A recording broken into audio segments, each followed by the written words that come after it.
let us quickly wind up the portions which are left for our second module.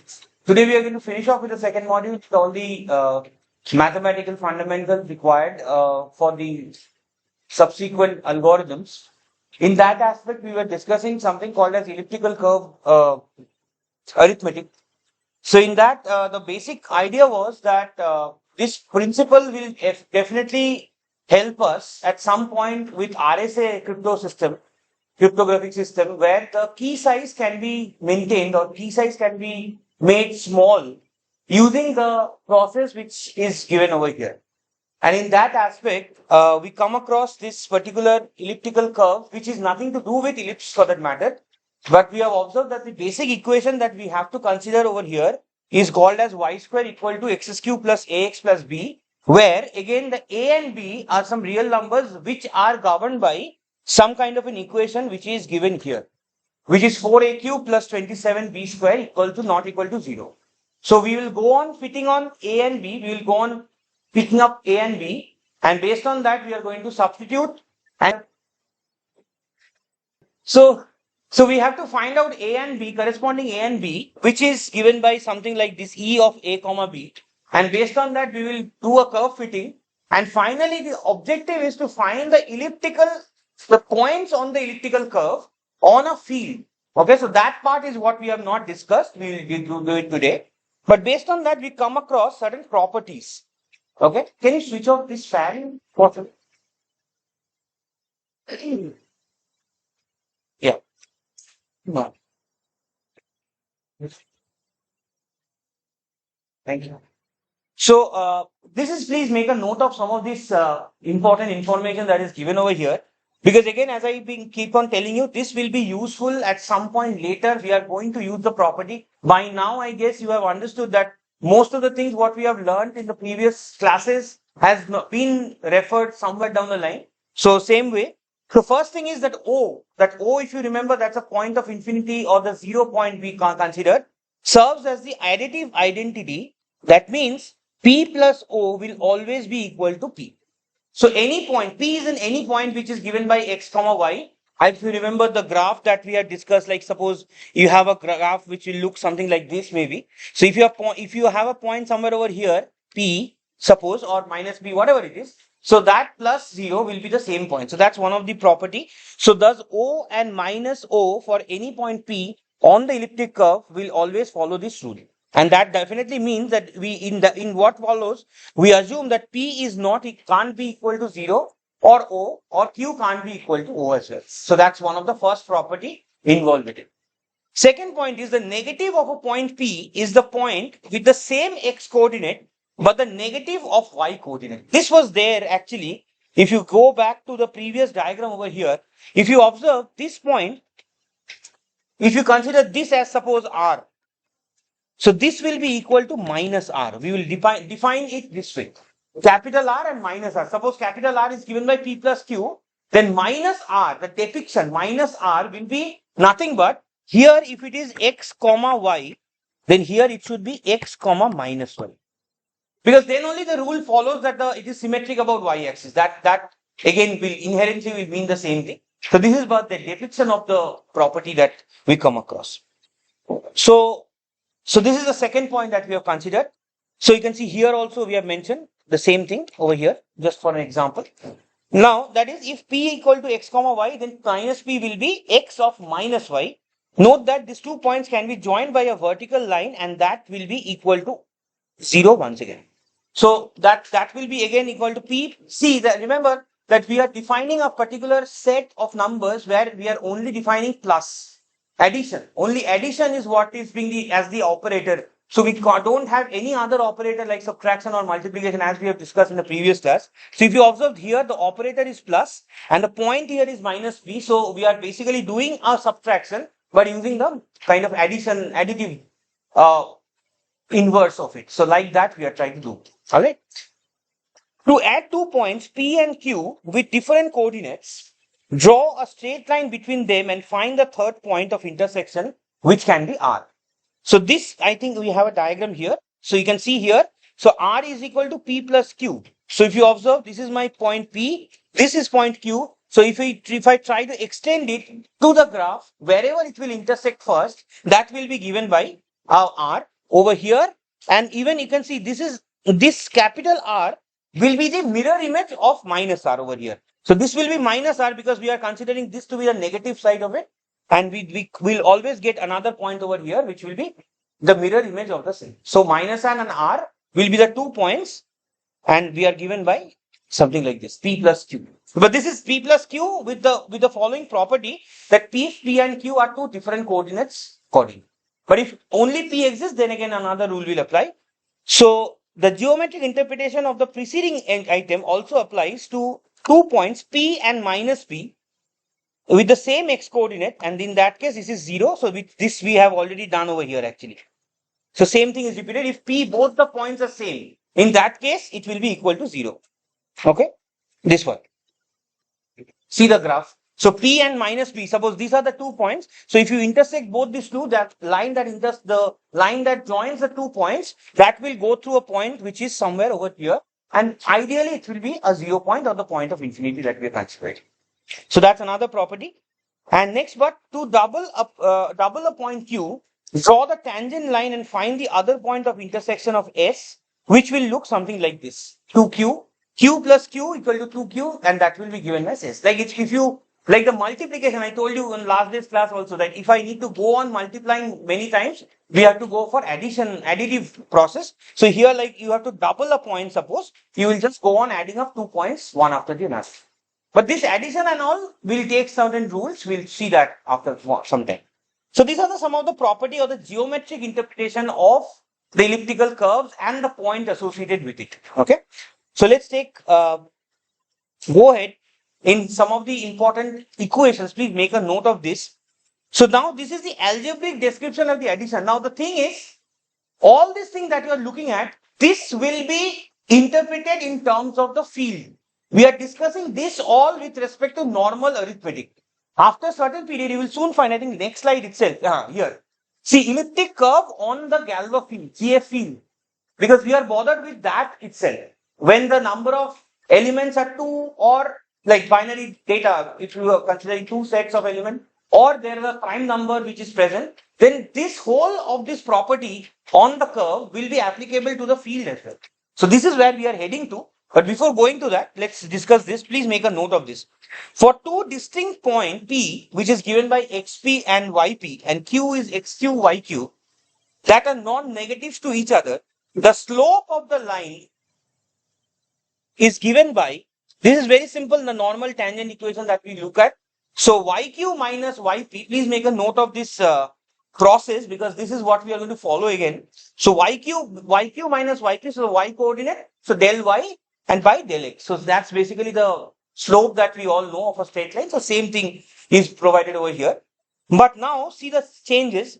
There is exactly one other point where this I, the slope, intersects the elliptic curve.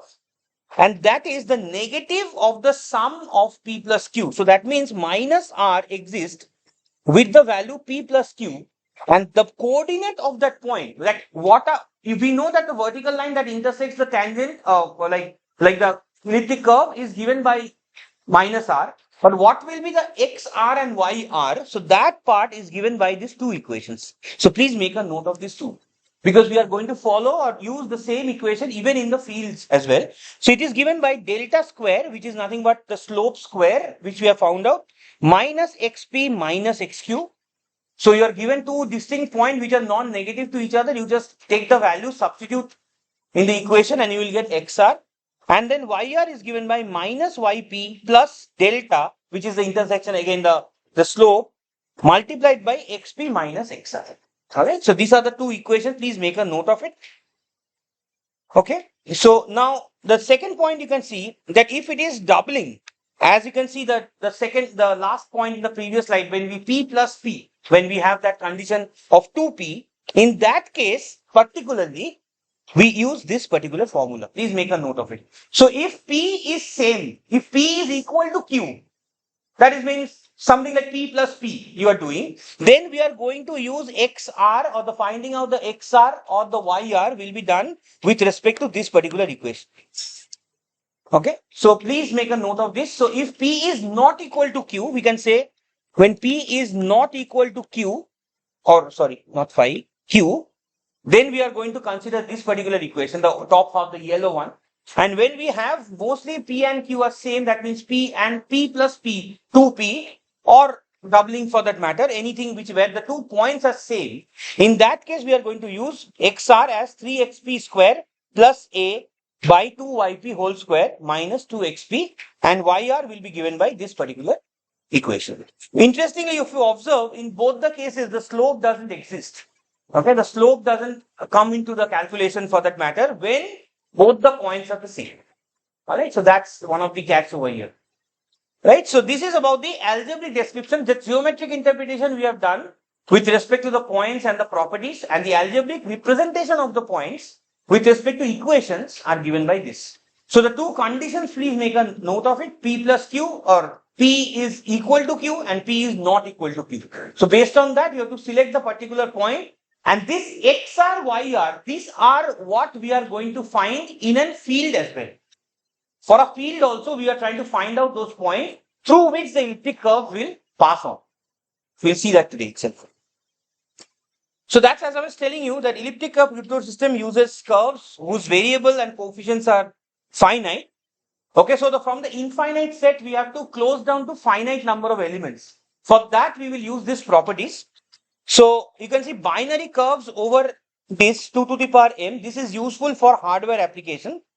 And if it is prime curves over ZP, that is given for the software application for the matter.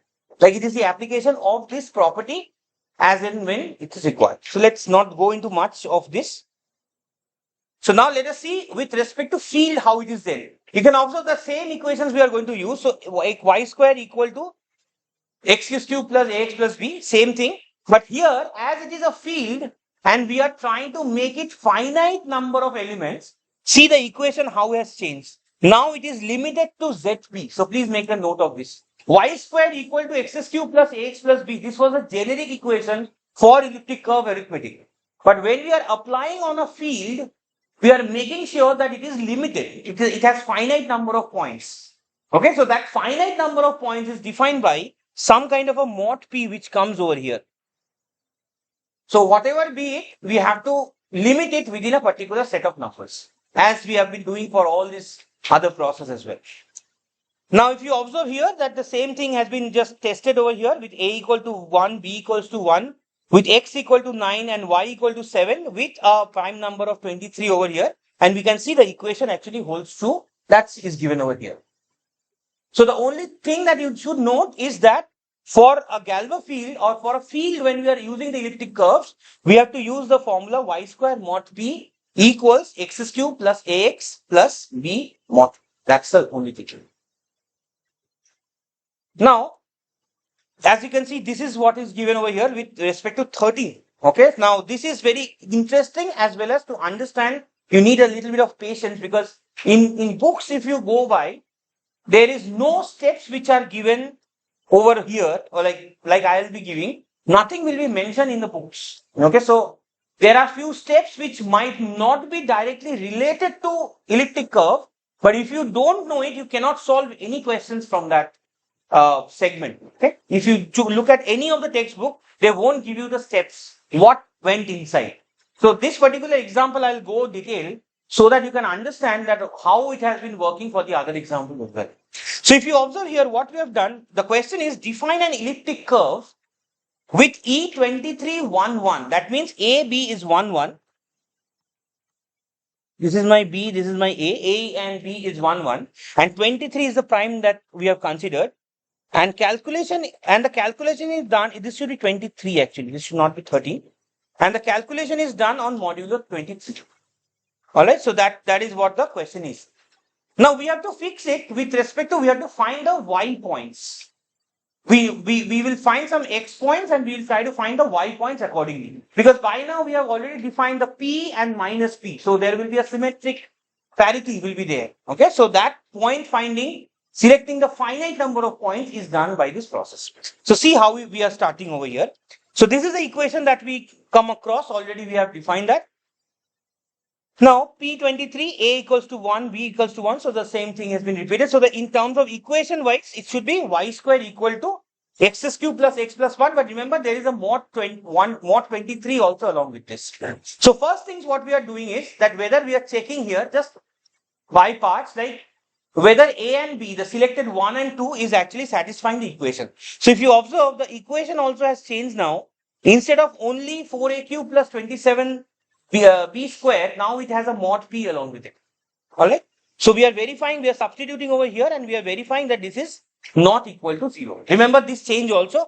The equation earlier was 4aq plus 27b square not equal to 0. This was the equation.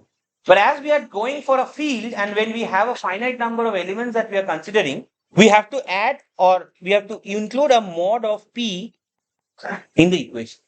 This is where you should focus on, because the rest of the things are the fundamentals. Now we are looking at how it is applicable in a field. Okay. So mod p, so based on that, the remainder is coming as 8, or that's why it is not equal to 0. So the A and B satisfies the condition.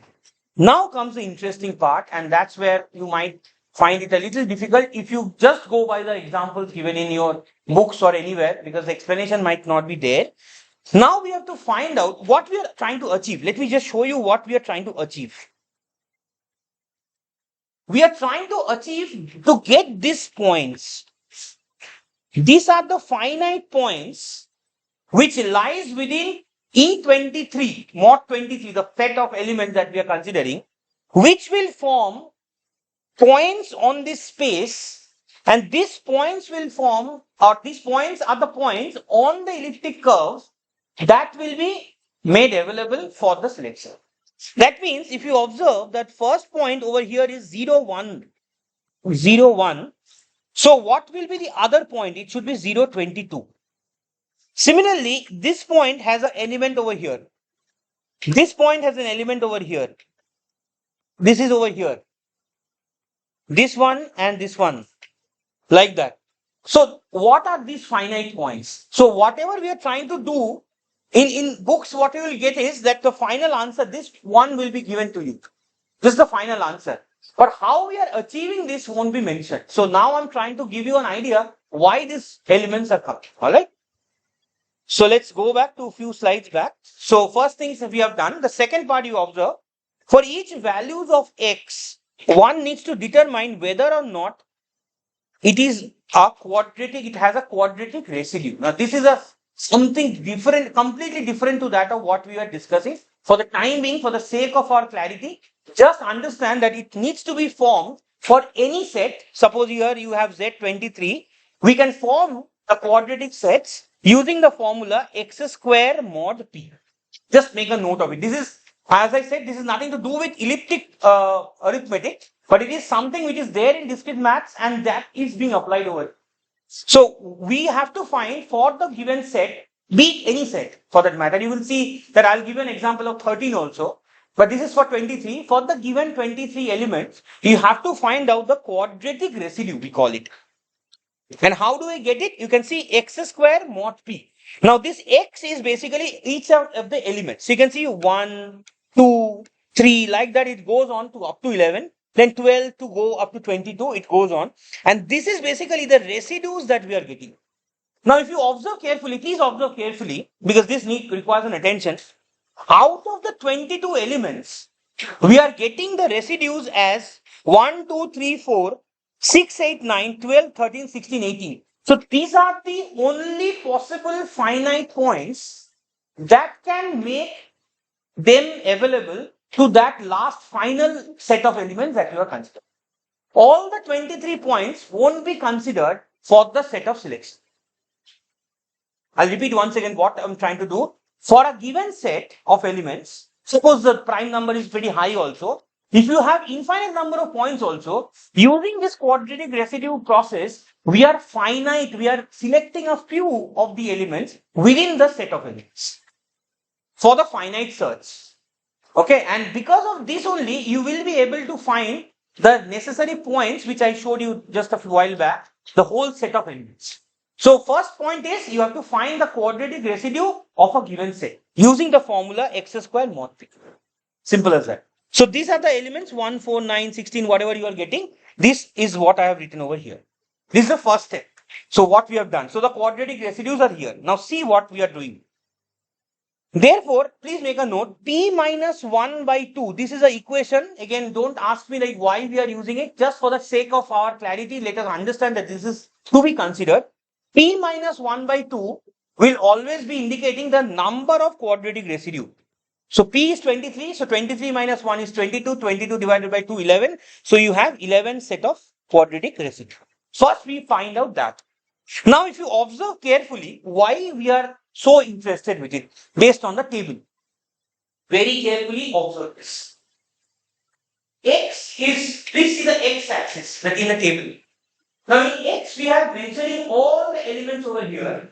All the elements over here up to 23. So we have X over here which starts with all the elements. Now Y square is calculated based on the following equation provided A and B is equal to 1 and 1.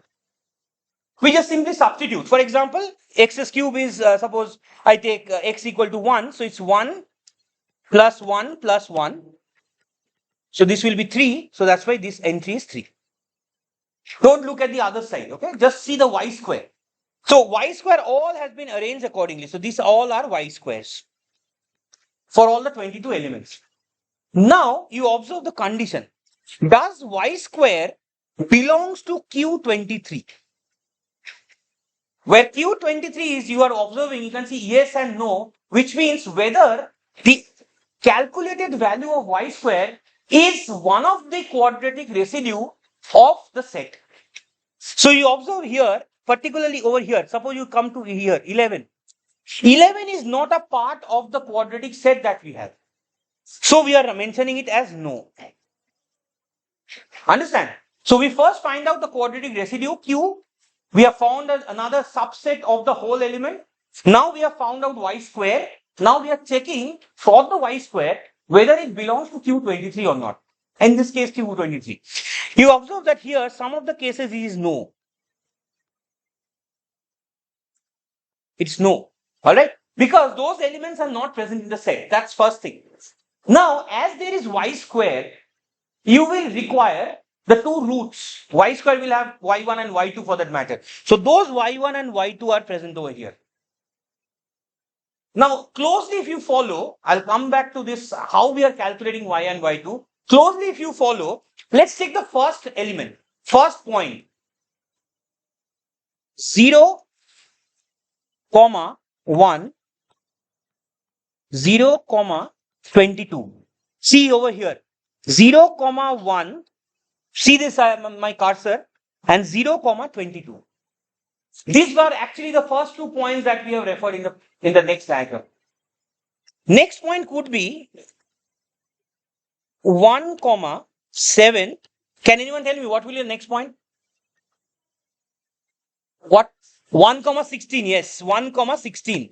Like that, so on and so forth. That is how you form this whole equation. See here. First two I have taken over here. 0, 1, 0, 2, 1, 7, 1, 16. That's how we are forming the whole of the element. But the question is how we get y1 and y2. Because this is not the normal kind of square root that we come across. Understand? So I'll come to that. But this is how we are actually making the perimeter. Okay. Any doubt over here? Why? What is the implication of this table? We are forming the x of up to whatever the set we given.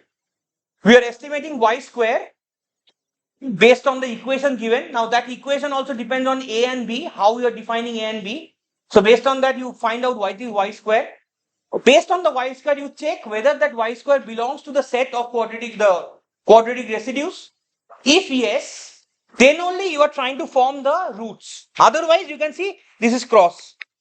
No need. So we don't have anything over here. This is nothing is there. So cross, that's why. Now the question is, how do I form this y1 and y2? Alright. This goes in between. So for that, so you can see how we get this table.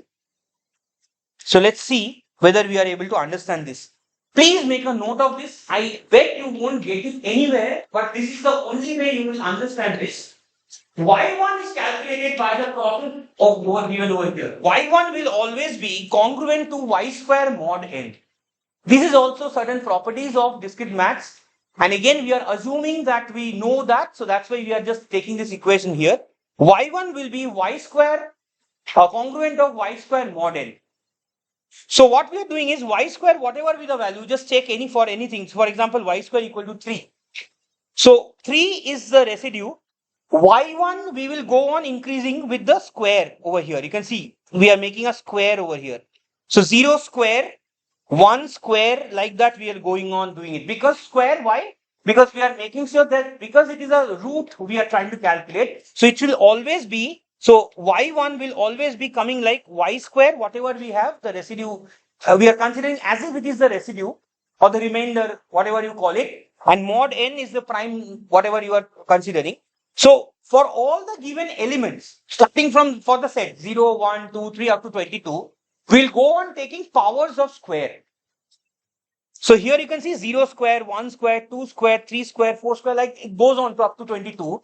In any of the case, if you find that the equation satisfies, like over here 7 square is actually giving you 3. 7 square is 49, 49 divided by 23, the remainder is 3. So we will say 7 is y1. Very similar to what we have done in the previous primitive roots and calculating. We go on to 0, 1, 2, 3, 4, 5, 6, like that we go on. The minimum value of the integer for which the condition satisfies. That will be considered as. Naturally, my y2 will be the additive inverse. So if it is 7, the set is of 23. So 23 minus 7, 16 will be y1. Is it clear? I think I'm finding it a little. I know this is little difficult, but I get you this. You won't get this calculation anywhere. y1 we are calculating using this formula. So y square every time it will change. Can you verify for any other value for that matter? For example, suppose you take y square equal to 8. Y square equal to 8 over here. So suppose the equation is y1 congruent to 8 mod of 23. Can you find or verify that whether you are getting y1 as 10? Can you please verify? Take 0 square, 1 square, 2 square, like that you go on. Take 10 square. Your remainder is 8. 10 square is 100. 100 divided by 23, you will come across, the remainder will come away. It will match. Definitely it will match.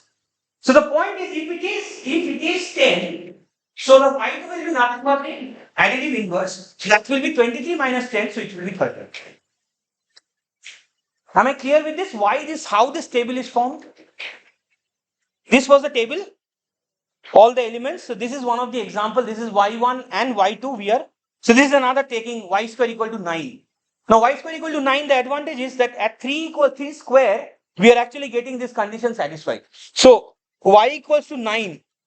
For y square equal to 9, one of the roots y1 is 3, the other root is 20. So what will be the point at that point? At this case, x is 11. So the point may be 11, 3, 11, 20. Why it is 11? Because at that point, x is 11 actually. Yeah. Got it? So based on this, we are getting all these points together. In most of the time, you consider challenge, you get the Pirophorousand and all the other groups. This will be only mentioned after the first statement.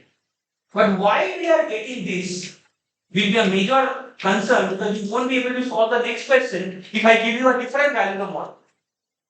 But this is how we are going to follow. For any given number, prime numbers, make sure that we have the quadratic residues. Make the table arrangements with x, y, y1, y2. y1 and y2 will follow the certain. In fact, y1 will follow the rule of y square mod of n. Take the power, any minimum integer for which the condition satisfied, consider that equation as, or consider that number as y1. So y2 will be the additive. So this is how we are actually forming all these several steps, and these are the possible numbers or possible points on the elliptic curve which can be used for the key generation. Remember, we are not doing the cryptography here. We are just telling you the process. I'm telling you the process that is involved. So these are the certain points on elliptic curve. We will do the fitting, and based on that, we will optimize the key length, key size, and that will reduce the processing speed as well. So keeping that in mind, we have another example. I think we have 13 over here. All right, if you observe, these are 13. For that again, you will observe in books, this table will be provided. And this graph will also be provided. But how this table is formed will not be there anywhere. So the process that I told you for E23 is applicable over here as well. Right? So we can apply the same rule and you can form the table. I will urge you to please go through it and make this table ready. Just the table ready. That how this is formed, what are the quadratic residue we have, and form it. Okay, so this is just another example. But before ending on that note, that 23 one, now suppose you can see the properties have been verified over here. Like P plus O is equal to P. Okay, so this is more or less self-explanatory. You can see that P is equal to 13 and 7. The other one is minus P, which is 13 and 16. Okay, so minus P will be 13 and 16. So the X remains the same, but Y has actually changed. Ideally, it would have been minus 7 as per our rule. Remember the process. P, if it is X comma Y, as per the normal arithmetic, minus P should be X comma minus Y. But as we are in a Galois field, in field equation, in modulo operator, this minus 7 won't be accepted. So that's why it has been considered with 23 and it has been considered to be 16, and that's why it has changed to 16. And this verifies from the table also. Similarly, all the other properties are used. This is the same kind of equation that we have used already. So this is a reference to it. As I said, whatever is there in the arithmetic, we are just going to refer that on field. Considering that the equation changes with this mod P, please make a note of this. Same equation is almost there, except the mod P has come in over here. Because we are refining, we are finite elements we are considering for our calculations.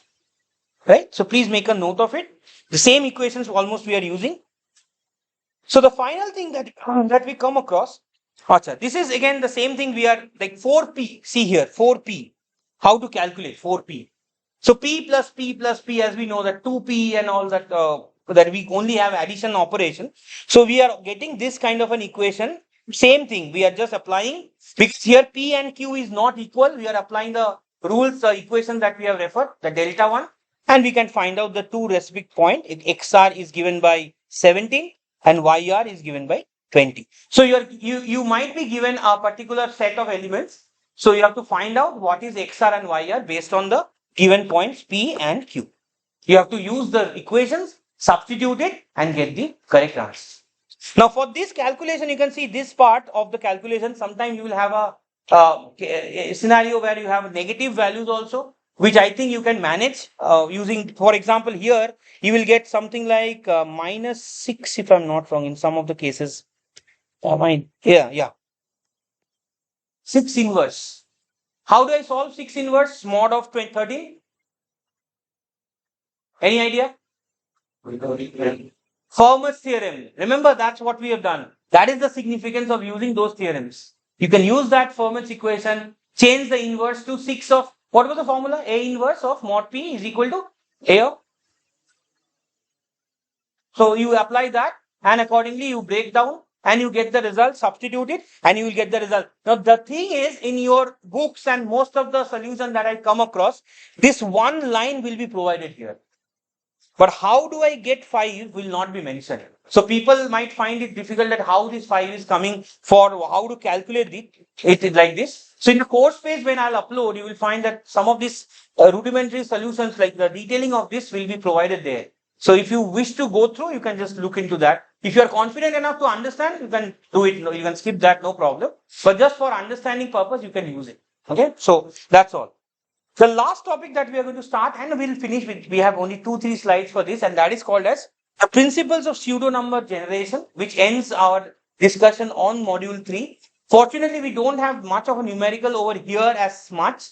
We will discuss that with the algorithm in module 3 directly. Here we are just going to mention the processes which are involved with random number generation. So this is very important, as you can see, that number of network security algorithms and protocols based on cryptography make use of the random binary numbers, which is quite obvious in fact.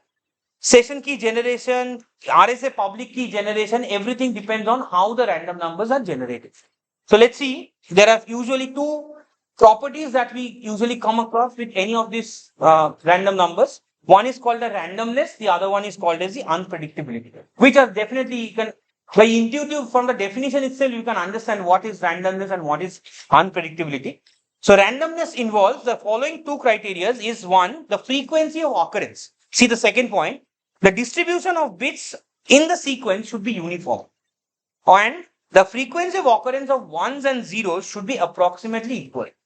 That's one of the property of any pseudo number. I think many of you might have done it in DCS or something like that, maybe. So you might find it same.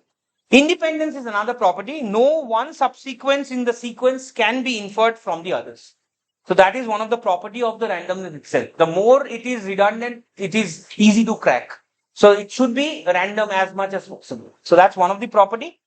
Second is unpredictability. As the name suggests, successive numbers of the sequence are unpredictable, very similar to randomness, in fact. And you can see that sequences of number that appear to be random are generated by some algorithms, so that it becomes more of a combination of different sets that we come across. But how we are doing it, for that you usually have three techniques. Okay, so these are the three basic techniques which we usually come across. So let's see one by one. So TRNG is the short form of true random number generator. See, the process is more like a theory. In fact, take as input a source of effective randomness. More or less, it's an effective random. What are the inputs? You can see the third point includes things such as keystrokes, timing pattern, mouse movement. So these are all some of the inputs that we are feeding in. So these are the source of the randomness. And then there will be some kind of a conversion to binary numbers. So you can see the fourth point. The source or combination of sources serve as input to an algorithm that produces the random binary output, and that random bits of element it converts. That is the bit string that will be used in the next subsequent module. Okay, so that's how the process is. But naturally, this is too trivial and it's easy to break. So that's why the second point comes in, which is called as a pseudo number generator, or PRNG. In that, you can see there is a seed given. Seed is an initial value, some initial point. Many of you, I don't know whether you have experienced this or not, when you are doing it in MATLAB, in some of the cases, when you are, especially if you are doing in a Simulink, actually, I guess all of you know about Simulink. Simulink is a part where you do the modeling of systems. So in that, many of the blocks, when you start initiating, they will ask for a seed point.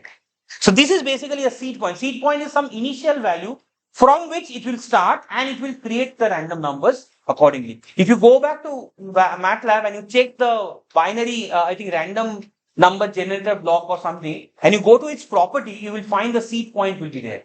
So basically that's what it is. In contrast, PRNG takes an input, a fixed value or a seed point, produces a sequence of output bits by using some algorithm, deterministic algorithm.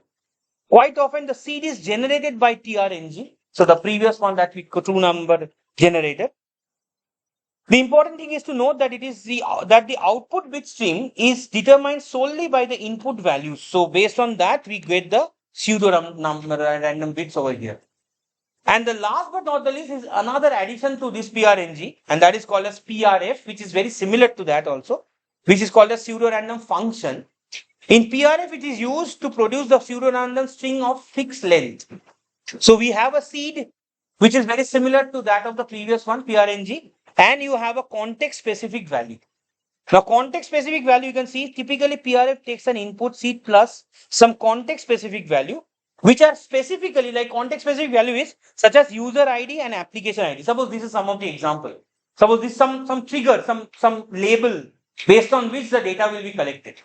Okay, and that the data will be made it to be random accordingly. The same algorithm can be used in both the application. Both requires a seed, and both must exhibit randomness and unpredictability.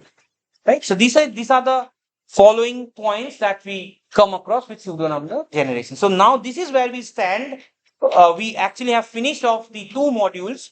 You can see these two modules. So first module we already done long back, and the second module, the residue portion, which we had elliptic curve, arithmetic, and pseudo number generation. These two, as well as the discrete logarithm and the Chinese remainder theorem. This all we have done in these last few classes. So coming Monday, we will start with the symmetric cipher, and where you will find the applications mostly of all these rules of the principles subsequently as and when required. Okay?